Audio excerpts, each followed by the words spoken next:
No one saw it coming. No one was prepared. The Super Bowl press conference was supposed to be like any other.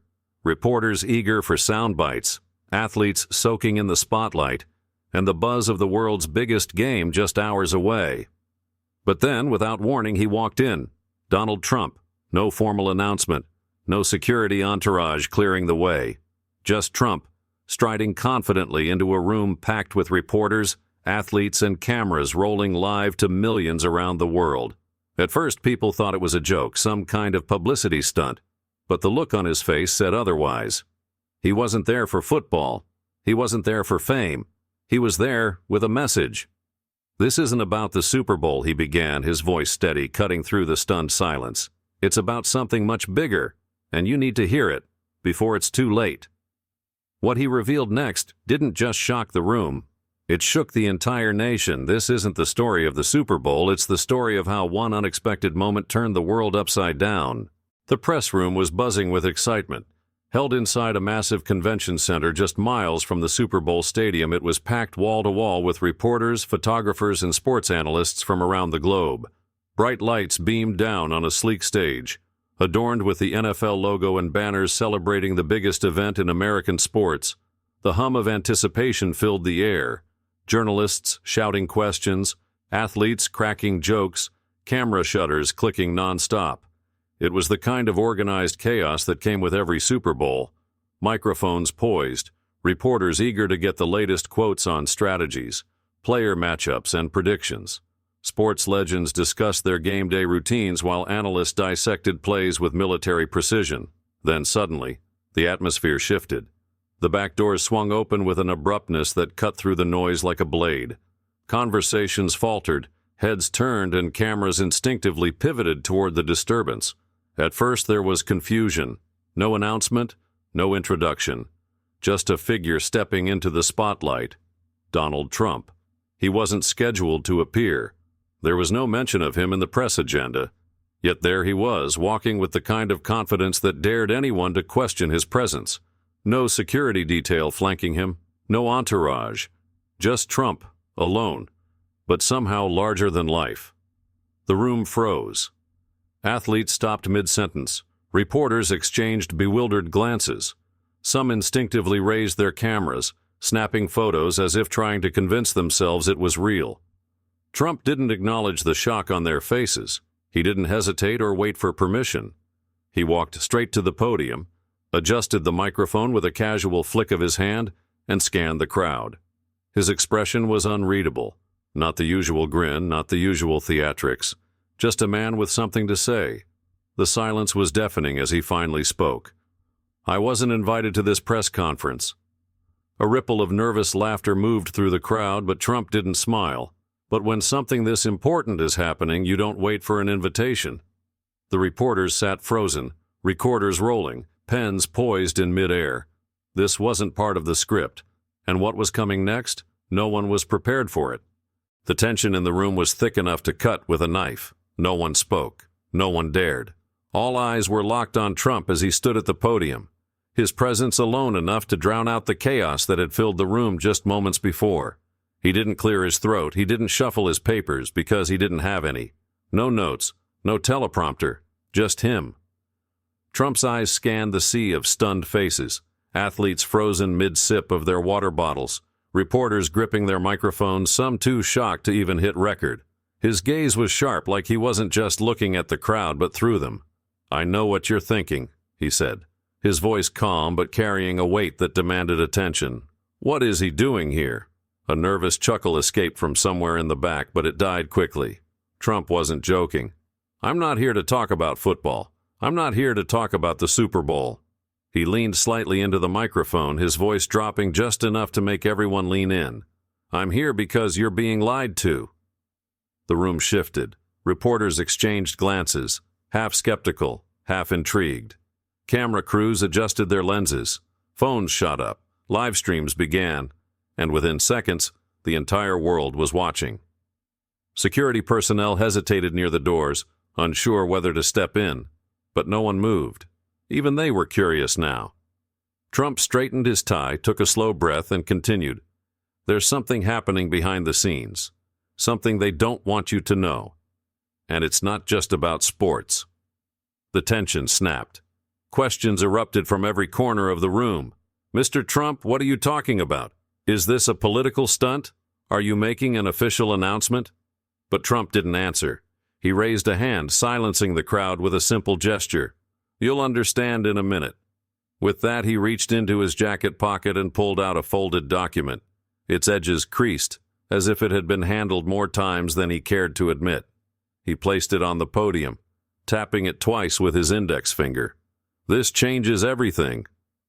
The room fell silent again, but this time it wasn't out of shock.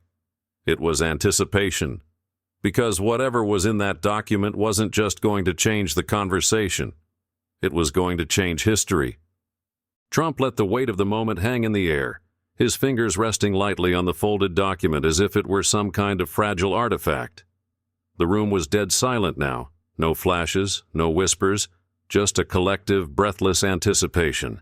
He didn't unfold the paper immediately. Instead, he leaned slightly forward, his voice low but carrying enough force to fill the space. "This isn't about politics. It's not about the game. It's about the truth." A ripple of unease passed through the crowd. Reporters tightened their grips on microphones. Athletes shifted uncomfortably in their seats. Even the security personnel at the back of the room stood a little straighter. Trump tapped the document once more. "Behind the scenes of this very event, yes, the Super Bowl, something's happening that no one's talking about, something they hoped you'd be too distracted to notice." Murmurs broke out. A reporter from the front row couldn't hold back. "What are you implying, Mr. Trump?" Trump's eyes narrowed slightly, the faintest smirk tugging at the corner of his mouth. "I'm not implying anything. I'm stating facts." With deliberate slowness, he unfolded the document, a single sheet of paper marked with official seals and bold red stamps that screamed "classified." He held it up for the cameras just long enough for the flashing lights to capture it before placing it back on the podium. "This is proof of a covert agreement between major corporations, political leaders, and even some of the sports organizations represented here today." Gasps. Someone in the back whispered, "Is this real?" But no one had an answer. They've been funneling money, millions of dollars under the guise of sponsorship deals, but it's not about sports. It's about influence, control, and it's happening right under your noses. The room erupted. Journalists shouted over one another. "Are you accusing the NFL of corruption? Which leaders are involved? Where's your evidence?" But Trump raised his hand again, the noise fading almost instantly under his commanding presence. "You can ask all the questions you want, but the answer is simple. They've been hiding the truth because they thought you'd never question it, because they thought no one would dare stand here and expose them." He paused, his gaze sweeping the room one last time before delivering the line that would be replayed on every news outlet for weeks. "Well, I'm not no one." The cameras kept rolling. The world kept watching. And Trump wasn't finished yet. Trump paused, letting the silence stretch as if savoring the tension in the room. Every camera was rolling. Every microphone pointed at him. The reporters, who just minutes ago had been focused on game day stats and MVP predictions, now leaned forward, their faces a mix of skepticism and curiosity. Without another word, Trump slid the document across the podium, unfolding it completely. The camera zoomed in, desperate to catch even a glimpse of what was written. Bold letters stamped across the top read, "Classified Operation Iron Gate." "What I'm about to tell you will sound unbelievable," Trump said, his voice steady, almost eerily calm. "But that's how they've kept it hidden. They counted on you thinking it's too far-fetched to be real." The room fell dead silent again. Behind the Super Bowl, behind the flashy lights, the halftime shows, the commercials, is something far more sinister. He pointed to the document. A covert government operation designed to manipulate the American public. Gasps echoed across the room. Reporters' hands shot up, voices overlapping in frantic questions. Manipulate how? For what purpose? Are you accusing the government of corruption? What's the connection to the Super Bowl? Trump raised his hand slightly, the room falling into reluctant silence once more. It's not just about the game. It's about using the game as a distraction. He pulled out another page, this time holding it up briefly before slapping it onto the podium. This is a directive issued to high-ranking officials, instructing them to use major sporting events like the Super Bowl to divert public attention from classified activities happening simultaneously around the world. The screen behind him, intended for post-game analysis, suddenly flickered on. Live satellite footage. Not of the stadium, not of the crowds, but of military convoys moving through an undisclosed location. While you're watching the game, Trump continued, his voice growing more intense, deals are being signed, operations are being launched, decisions that affect national security are being made, and you're too busy debating touchdowns to notice. The room erupted into chaos. Reporters shouting questions, athletes exchanging panicked glances, security rushing toward the podium, unsure whether to intervene, but Trump wasn't done. And here's the part that should really scare you, he said, gripping the podium as the noise swelled around him. Some of the people responsible for this are in this room right now. For a heartbeat, the entire world seemed to stop. Then all hell broke loose. The room was a powder keg, and Trump's revelation was the spark. For a split second, there was a stunned silence, as if the collective breath had been sucked out of the space. Then, pandemonium. Reporters leaped to their feet, shouting questions over one another, their voices a cacophony of demands. Who are the officials involved? Can you provide evidence? Is this a threat to national security? Cameras swiveled wildly, trying to capture every angle of the unfolding drama. Microphones were thrust forward, some toppling in the frenzy.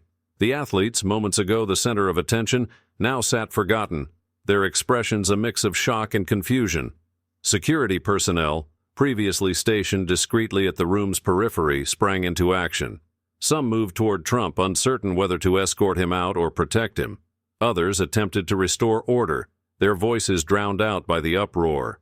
Amidst the chaos, a few individuals edged toward the exits, faces pale, eyes darting. A silent admission of guilt, or merely the instinct to flee a sinking ship? Trump remained at the podium, a solitary figure amidst the turmoil he had unleashed. He watched the scene with an unreadable expression, perhaps satisfaction, perhaps resignation. The document lay before him, its contents now a Pandora's box that could not be closed. Above the din, a single voice pierced through. A senior reporter from a major network, her tone a blend of authority and desperation. Mr. President, what does this mean for the country? Trump met her gaze, his response measured, deliberate. It means the game is over, and the real work begins. As his words settled over the room, the enormity of the situation began to sink in.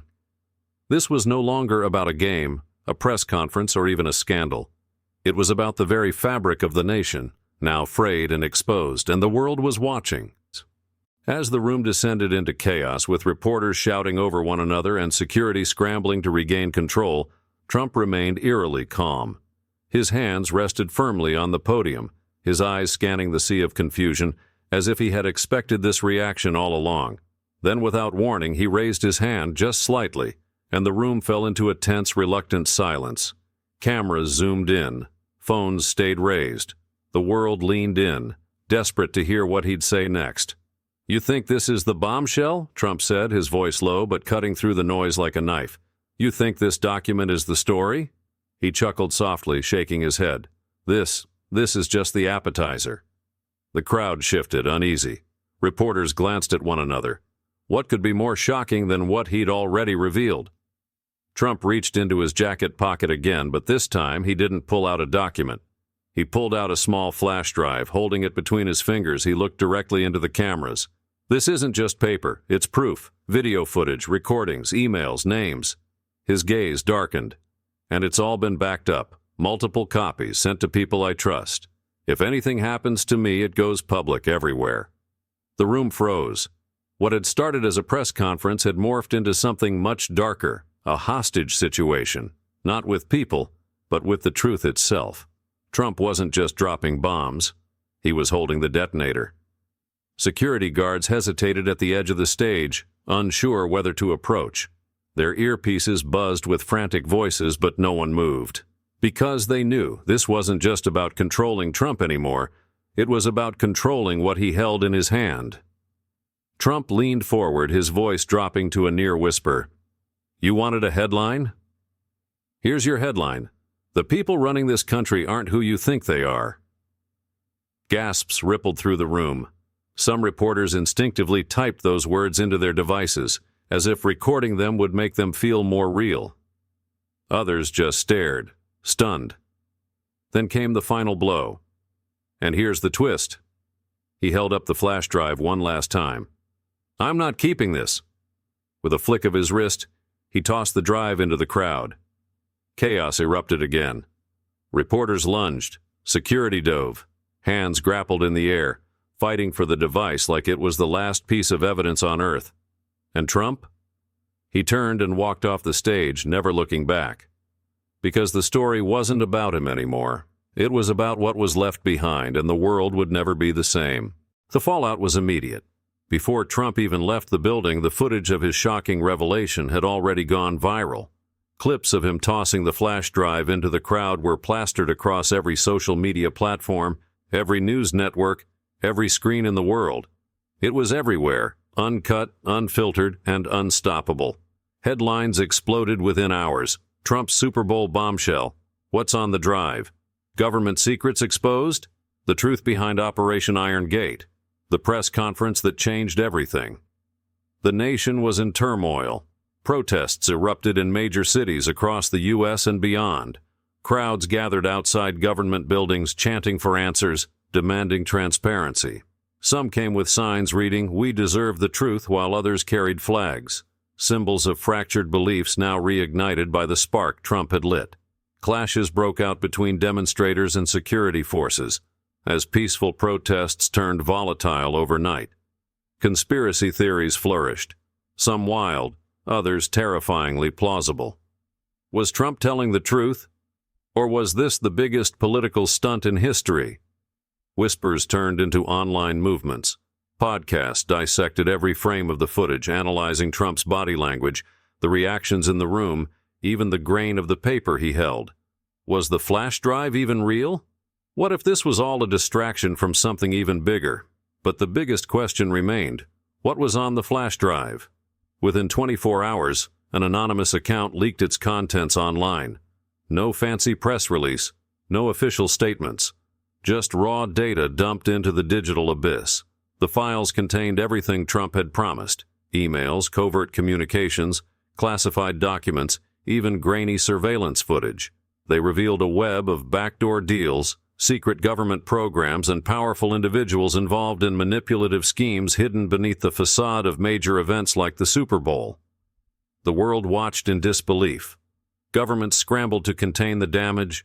High-ranking officials resigned overnight, some vanishing without a trace. Emergency press conferences were held, but their carefully crafted statements were drowned out by the fury of a public that had seen too much. No carefully worded apology could erase what was already burned into the minds of millions. International alliances fractured. Countries distanced themselves from the exposed figures, while others capitalized on the chaos to push their own agendas. Nations that had once stood side by side at global summits were now pointing fingers, accusing each other of betrayal, corruption, and cover-ups. Global markets plunged, then surged, then crashed again as uncertainty reigned. Billionaires lost fortunes overnight, while others grew richer off the chaos. Meanwhile, Trump? Gone. No public appearances, no statements, just silence. But his impact lingered like an echo no one could ignore. He had done what no one thought possible, not just disrupting a press conference, but unraveling the very fabric of public trust. His name was no longer just tied to politics. It was tied to a moment in history, a line in time marked as before and after. The Super Bowl was supposed to be the biggest event of the year. Instead, it became the spark that set the world on fire. Because in the end, it wasn't about touchdowns or trophies. It wasn't about who won the game. It was about the truth, and once the truth is out, you can't put it back, not even if the whole world tries. In the end, it wasn't the Super Bowl that people remembered. It was the day Donald Trump walked into a press conference and turned the world upside down. A simple flash drive, a few bold words, and the courage, or recklessness, to expose secrets hidden in plain sight. What was supposed to be just another pre-game interview became a moment etched into history, sparking debates in living rooms, newsrooms, and government halls around the world. But here's the real question. Was he a hero exposing the truth, or a mastermind manipulating the narrative? Was this an act of bravery? A final stand against hidden powers? Or was it something else? A carefully crafted move designed to control the story, to shift the focus, to rewrite the rules of influence? The aftermath left the world divided. Governments were shaken, alliances strained, and the public left questioning everything they thought they knew. Friends debated fiercely. Families argued over dinner tables, and experts on every network scrambled to make sense of what had just happened. Because sometimes the most powerful weapon isn't a law, a leader, or even an army. It's information, and once it's out there, there's no going back. The truth, or at least the version of it that people believe, can shape nations, topple empires, and ignite revolutions. But who controls that truth? And more importantly, who decides what's real? So what do you think? Was this a fight for truth, or a calculated move for power? A warning to the world, or a distraction from something even bigger? Drop your thoughts in the comments below. We want to hear your voice. Was this the moment the world woke up, or just another twist in a story that's far from over? If this story made you think, don't forget to like, share, and subscribe for more gripping tales that pull back the curtain on power, politics, and the unexpected twists that change everything. Because sometimes, the most unbelievable stories aren't fiction at all, and the real question isn't what happened. It's what happens next.